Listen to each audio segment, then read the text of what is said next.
জাতীয় সংসদে পাশ হয়েছে 2026-27 অর্থ বছরের বাজেট, যার আকার প্রায় 9,38,000 কোটি টাকা। মঞ্জুরির দাবির ওপর আলোচনায় বলা হয়, সর্বজনীন করা হয়েছে ফ্যামিলি কার্ড।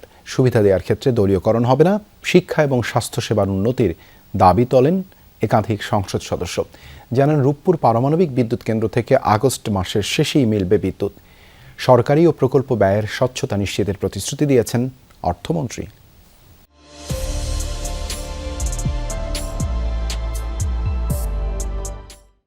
বিল 2026 সংসদে পাশ হলো। কণ্ঠফুটে পাশ হলো 2026-27 অর্থ বছরের 9,38,000 কোটি টাকার বাজেট। সকালে সংসদ নেতা প্রধানমন্ত্রী তারেক রহমানের উপস্থিতিতে দিনের শুরুতেই মঞ্জুরি প্রস্তাব নিয়ে শুরু হয় আলোচনা।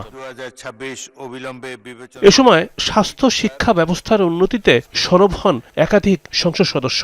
বলা হয়, শিক্ষা প্রতিষ্ঠানের ফলাফলের ভিত্তিতে বরাদ্দ দেওয়া উচিত।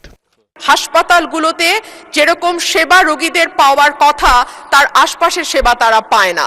ডাক্তারের অনুপস্থিতি, পরিবেশগতভাবে অস্বাস্থ্যকর পরিবেশ। ওয়ান টিচার ওয়ান ট্যাবের প্রকল্প দেওয়া হয়েছে। ওয়ান টিচার ওয়ান ট্যাব করতে হলে তো সেখানে ওয়াইফাই থাকতে হবে, ওয়াইফাই থাকতে হলে তো সেখানে বিদ্যুতের সরবরাহ থাকতে হবে। বাজেট বাড়ানো হয়েছে এবং এই বাজেটকে যথোপযুক্তভাবে মানব সম্পদের জন্য এটি বিনিয়োগ করা হচ্ছে।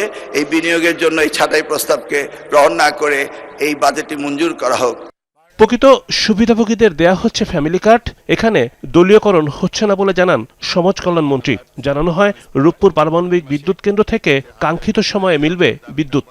অনেক ক্ষেত্রে প্রকৃত উপকারভোগী তালিকার বাইরে থেকে যাচ্ছেন, আবার অযোগ্য ব্যক্তিরাও তালিকাভুক্ত হচ্ছেন। ফ্যামিলি কার্ড এটি একটি নতুন উদ্যোগ এবং এটার যখন ইনক্লুড করা হচ্ছে তখন সবাইকে করা হচ্ছে, এখানে কাউকে বাদ দেওয়া হচ্ছে না। সিস্টেমটা হচ্ছে টার্গেটিং হচ্ছে ইউনিভার্সাল, আর ওনাদের টার্গেটিং ছিল দলীয়। বাজেট বাস্তবায়নে স্বচ্ছতা ও জবাবদিহিতা নিশ্চিত করার প্রতিশ্রুতি দেন অর্থমন্ত্রী। সরকারি ব্যয় ও প্রকল্প ব্যয়ের পারফরমেন্স অডিট বাস্তবায়নের মাধ্যমে সরকারি ব্যয়ের জবাবদিহিতা বৃদ্ধি করার জন্য এই বাজেট প্রদান করা হয়েছে। সংসদে এক পর্যায়ে বিরোধী দলীয় নেতা ছাঁটাই প্রস্তাব প্রত্যাহারের দাবি করেন। পরে আলোচনার সুযোগ আর দেন না স্পিকার।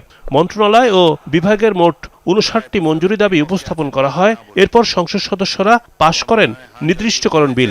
জয়যুক্ত হয়েছে। রিমন রহমান, যমুনা নিউজ, ঢাকা।